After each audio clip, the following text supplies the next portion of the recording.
আছে, এখানে অনেক রকম সমস্যা নিয়ে এসেছিলাম। সমস্যার কথা তো বলবই, সেই সমস্যাগুলো নিয়েই কিন্তু আমি এই ঘরে প্রবেশ করেছিলাম। এই ঘর থেকে কিন্তু কোনো সমস্যার আমার উৎপত্তি হয়নি, ঠিক আছে? তো আমরা কোনো এখান থেকে বেরিয়ে গেলে বা কাউকে আমরা নতুন কিছু বলতে গেলে সবার মুখে একটা কথাই শুনি, সাইড এফেক্ট।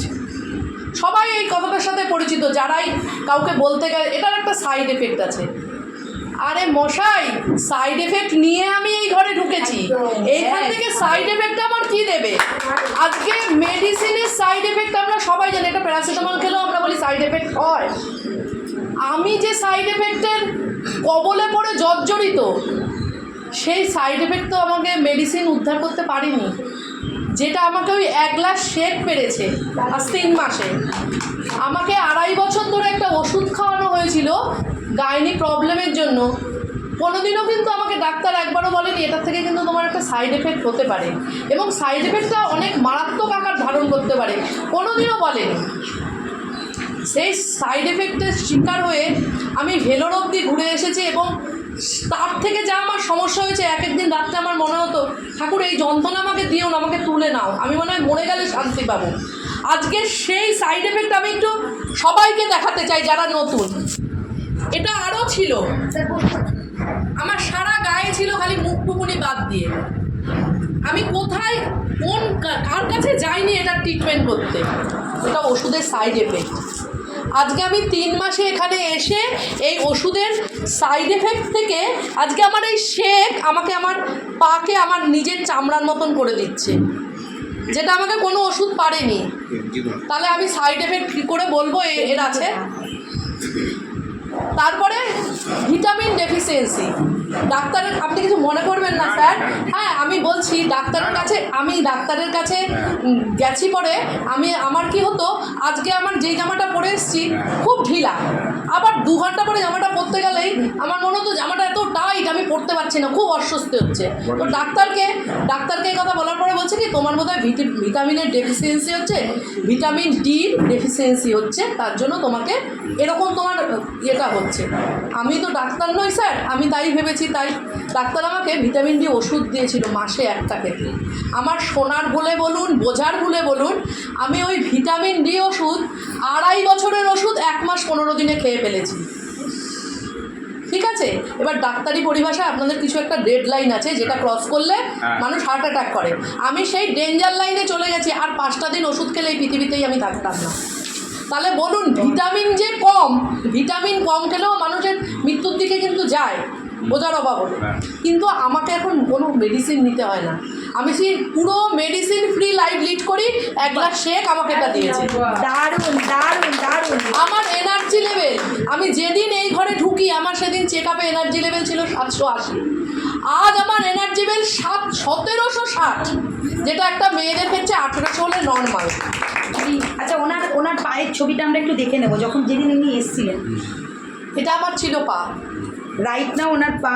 এই দেখুন, এই যে হোয়াইটটা দেখছেন না, আমি ওনাকে জিজ্ঞাসা করেছিলাম, হয় না শীত আর গরম পড়ার সময় আমাদের চামড়া ওঠে, সমাধি আমাকে বলেছিল আমার কোনো চামড়া উঠতো না, 12 মাস যত চামড়াই উঠতো কালো কালো চামড়া, মানে খালি লেয়ারের পর লেয়ার খালি কালো চামড়াই উঠছে।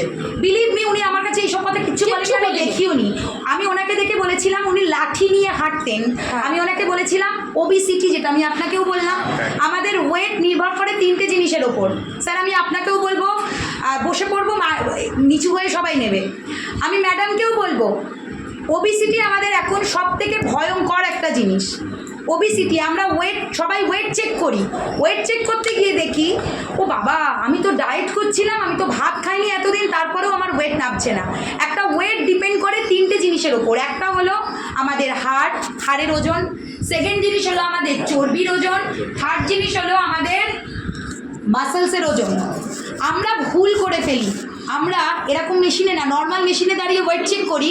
আমরা খাবারগুলো, হ্যাঁ মানছি অল আর পেস্টিসাইডস, বাট তার থেকে একটু তো নিউট্রিয়েন্ট ভ্যালু থাকে, আমরা সেই খাবারগুলো স্কিপ করে যাই। আমরা এইটুকু, ওই যে কোথায় গেল সাথী ম্যাডাম আমাদের, উনি একজন বিএমআরসির কর্মরত নার্স, উনি 13 কেজি ওয়েট লস করে আমার কাছে এসেছিলেন। ডোনা চক্রবর্তী 23 কেজি ওজন কমিয়ে fit and fine, all time energetic. ওর এটা ওকে আটকে ছিল যে আমার বান্ধবী, ও আমার বান্ধবী। তুই যদি সারা দুনিয়া দৌড়ে বেড়াতে পারিস, আমি বিএমআরসি অবধি যেতে পারছি না কেন? ওয়াই? ক্লাবে আয়, আমার একটা এনকোয়ারি, ক্লাবে আয়, কারণ ক্লাবের বাইরে আমি জিরো স্যার। আমি যখন বলতে যাব লোকে মনে করবে আমি সেল করতে যাচ্ছি। আজকে আপনি একজন ডক্টর স্যার, আপনি সিদ্ধান্ত নিলেন 3 দিন থাকার জন্য, আপনাকে আমি একটাই এনকোয়ারি করবো স্যার, আপনি জানেন মার্কেটে কত সাইড এফেক্ট? আজকে সাইড এফেক্ট, মেডিসিনের সাইড এফেক্ট যদি এটাই হয়, তাহলে এটার আর কি সাইড এফেক্ট? এটার সাইড এফেক্টে 11টা মেডিসিন চলে গেছে, আর কি বলার। এবং আজও অবধি হয়তো ও মোটা, আজও অবধি মোটা, কিন্তু আমি একটা জিনিস দেখাতে চাই, এটা আমাদের অ্যাক্টিভ গ্রুপ, এই গ্রুপে ওর একটা ছবি আছে। আচ্ছা, আফটার বিফোর ছবিটা গ্রুপে দিয়েছিলিস তো? হ্যাঁ, এমনি মেম্বার ওকে,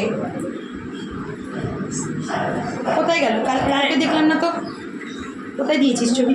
মেম্বার গ্রুপে, এই তো একটু দেখে নেব। এটা ছিল ও আগেরও। আজও মোটা, আজও মোটা, কারণ একদিনে মোটাপা আসেনি, 11 কেজি ওজন ঝরেছে, ওর অনেকটা বাকি, 30-35 কেজি ওজন ঝরাতে হবে, তার মধ্যে 11 কেজি গেছে। এবার আমি আসবো কার কার মেডিসিন গেছে। ম্যাডাম, একটা গুড নিউজ শুনলাম, কমেছে, সুগার কমেছে। কত বছরের সুগার কমলো? 3 বছর ধরে চলছিল। বাও। আচ্ছা, তোর কটা গেছে? আমার চাই কটা মেডিসিন নিয়ে এই ক্লাবে এসেছিলিস? 14টা, এখন কটা খাস? এখন 8টা। বুঝতে পারছেন, 14টা নিয়ে এসেছিল, এখন 8টা খাই, তারপরে বলছে আমার মেডিসিন আমার কমেনি।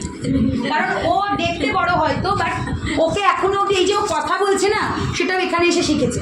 কতদিন আছিস সিস্টেমে? ওর মা 3 মাস। 3 মাস হয়ে গেছে। ভালো আছে মেয়ে? হ্যাঁ, ভালো আছে। আচ্ছা, এবার আমি যাব কার কাছে যাব, কার কাছে যাব? কাকুর। তো আমি 600 নিয়ে এসেছিলাম স্যার।